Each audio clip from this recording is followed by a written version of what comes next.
سلام دوستان عزیز، امروز میخوام یک ویدیویی رو نشر بدم که دارای صحنه‌های ناراحت کننده و خشن هستش. هرچند که من اصلا دوست ندارم یه همچین ویدیویی رو نشر بدم، ولی از این ویدیو نتونستم بگذرم و خواستم نظر شما رو در موردش بدونم.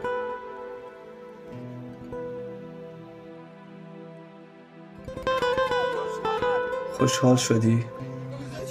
دلت خنک شد؟ خوب شد که چند نفر آدم ریختن سر یک آدم غریب و کوتاه ایستادن. آیا فکر نمی کنی اون شخصی که زیر دست پای اون آدم هست هم نوع خودته، هم زبان خودت و هم فرهنگ خودته؟